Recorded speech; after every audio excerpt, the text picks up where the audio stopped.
Well, this morning I'm going to be dividing some of my pasture into smaller chunks for more productive grazing. This is something that happens once a year. I've already divided out some of the sections.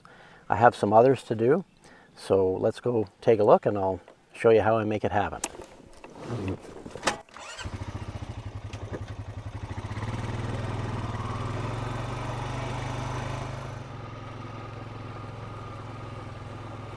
So you can probably get 200 to 300% more productivity from a pasture if you divide it into sections and you keep the cattle in those sections for a relatively short period of time. So these animals here are looking for some fresh grass. There's still a lot of grass here. They could survive on here for a number of more days, but I'm going to give them some fresh stuff. But before I do, I'm going to show you this drawing here. So this is a Google Earth view of my fields, and you'll see on the sides there's all these points marked. Those are points where I will be stringing some of this stuff. It's the stuff that you saw me go under. It's called poly wire, and it's basically just plastic twine, but it's got some metal filaments in it, so it conducts electricity. And we divide the pasture using an electric fencer. So I mean, it's not lethal certainly, but it's uncomfortable if you touch it, and that's what keeps the cattle where we want them to be. I mean, these animals are between 600 and 700 pounds, most of them. They could certainly go through a plastic string if they wanted to, but they learn not to touch it, and that's how we contain cattle in different sections of the pasture. It's simple, but so effective. So this piece of paper I keep in my toolbox, and it shows me where I need to start unrolling the poly wire around the perimeter of these fields. And they all go together in a point like this because that's where I have two water troughs, which I'll show you later. There's a fence line here, there's a water trough on one side and a water trough on the other. I get the water from my son Robert's house. His place is, where would it be? It would be right here, about 100 yards into the forest. And we have a drinking water safe garden hose going out to these troughs. So I run these poly wire lines once in the season and I leave them up. And then I take them down again in the fall. I don't have permanent fencing for dividing these sections up for a couple of reasons, because I'm always tweaking the system, adjusting the size of the areas, but also any permanent fence will attract weeds and brush and trees and things like that, and it's very hard to trim around it. So one nice thing about being able to take up these poly wires is that I can clip my whole field. I can mow it off, and that's how we control weeds here and encourage the kind of growth we want. So I've got all of these are already installed. The cattle are now in this slot here. I don't have any of these other poly wires installed yet, so that's what I'm going to show you now. We're going to install this poly wire, so we need to go, and the map goes like this. This is the way the fields go. So we need to go over there in order to anchor the poly wire, and then we're going to spool it out until we get all the way to the water trough, and then I'm going to back over it and put up the posts. You see, they just go in with your foot and they hold the wire up. It's a great system, highly productive. I often think of the old-time farmers that didn't have this technology. Not that it's fancy or anything, but the boost in output is enormous. So let's go and take a look.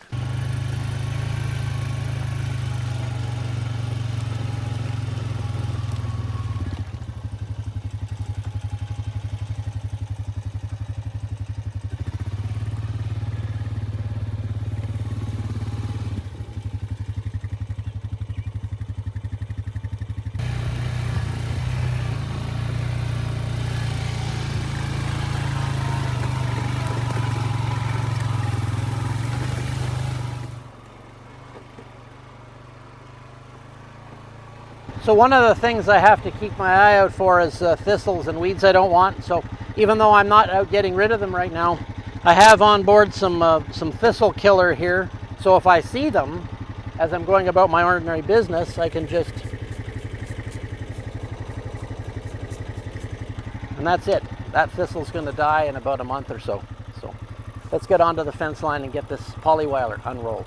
So before I get going, I'm just super pleased with the way things have grown here. I mean, this was a very poor part of the field when I took it over, but the rotational grazing helps. I've added some fertility. I've done some frost seeding, which I'll tell you about later, and that's how we get nutritious hay plants like this clover and then this vetch here. So, and my goodness, some of that grass is almost as tall as I am. Anyway, back to the paper. So we need to attach our polywire to 0.7. Now the reason I do it with Google Earth like this is because for the first 2 years I was doing this, I was just eyeballing it. I'd say, well, you know, if I put one there and I put another polywire there, it'll all be pretty much the same size. And then I thought, well, why don't I just check it on Google Earth, check it with the area tool. And boy, was I ever off. I don't think anybody can properly estimate sizes of sections like this when they're irregularly shaped, like these triangles, because some of my plots that I figured were all the same size, some of them were twice as big as others. That's how bad eyeballing is. So our first step is to get this roll of polywire and find our spot on the fence. I'm aiming for about 3 acres for each section. Cattle won't be on the same piece of ground except maybe once a month or once every six weeks for a short period of time, and that allows things to start growing back, because cattle will trample a lot, they'll selectively feed, make really poor use of the pasture if you let them do what they want to do. But if you keep them in certain sections, you let the vast majority of your field heal and grow back more productively, and that's really where the gains come from. So that steel wire is energized, and that is what's going to be providing the power to this polywire. So yes, I'm working with these things live, which means I kind of have to be careful. Like I said, it's not lethal, but you don't want to touch that wire if you can help it.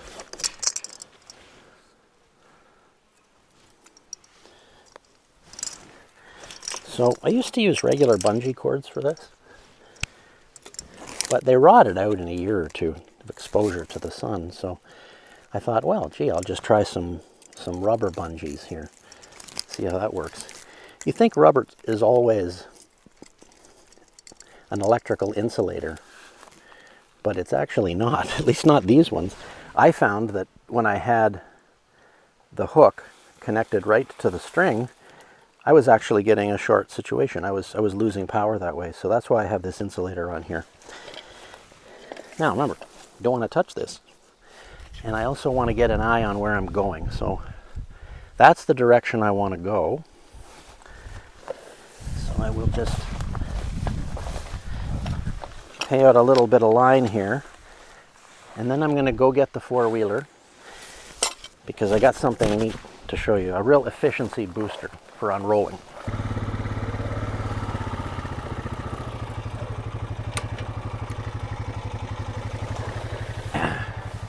So come on over here and let me show you this gizmo I made up. 2-inch steel pipe, some tubular stock here, and now I've got a little arm that's going to hold that reel out as I drive.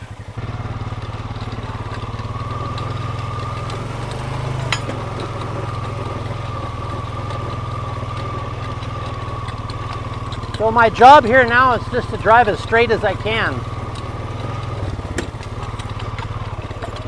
keeping my eye on my destination.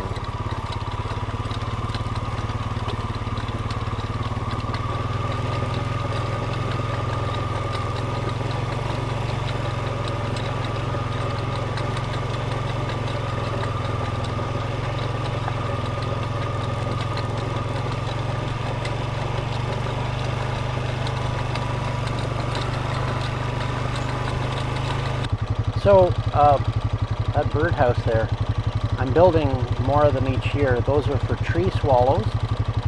They don't want to be around any trees, any other nest boxes. The reason I want to encourage them here is because tree swallows eat a lot of flies, and flies are a real bother to cattle in the summertime. So it's hard to tell how well it's working. We don't have a lot of flies around the cattle right now, but it usually comes later in the summer. But those nest boxes are my plan to try to deal with the flies in a kind of natural way.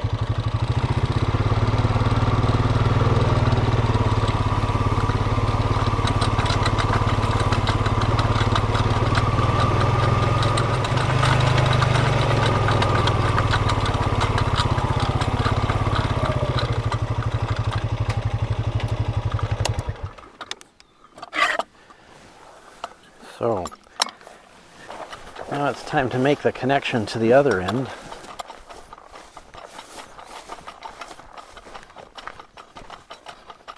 So that ratchet was not engaged, of course, when I was doing the unspooling, but I want to get it ready to be engaged now so I can tighten up the poly wire.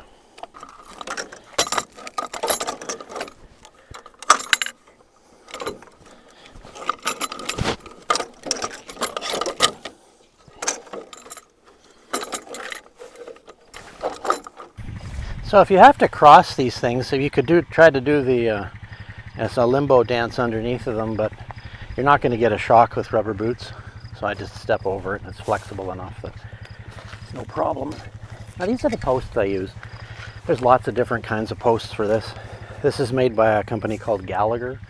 I think they make the best electric fencing stuff in the world. They're from New Zealand, and it's just super easy to use. And then that's it. These will stay up until the cattle leave in the fall, and then I'll take everything down again. So it's not like I have to do this every time I need to move the cattle.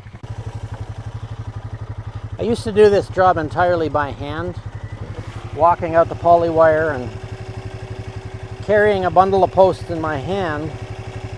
Of course, you can never carry all that you need, so you got to walk back and get more. And I'm all for exercise and things, but sometimes you just need to get stuff done too. So.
So we've got one more thing to do, and that's to give the cattle access to their new section. So let's go back to the water troughs and make that happen.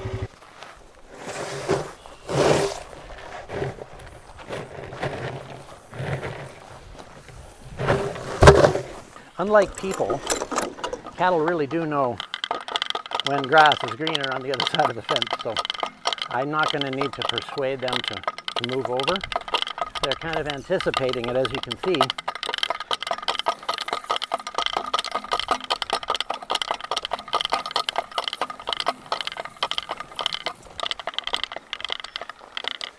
So for the time being, I'm just going to let them have access to the section they're in, because that's where they are now. And then this section. And then when I've noticed they're all here, I'll just take this poly wire and zoom it over there so they can't get back in. Because like I said, the whole advantage of this rotational grazing thing is that you let sections have a chance to heal. and it really does make a big difference. So, and it's normally not this much work moving the cattle around. It's just I've had to set up that poly wire. So typically, as the season progresses, I'm just going to open and close wires, and it's surprisingly easy to get them to go where you want them to go, especially when there's a reason for them to go there. So there you go, pasture division on Manitoulin Island.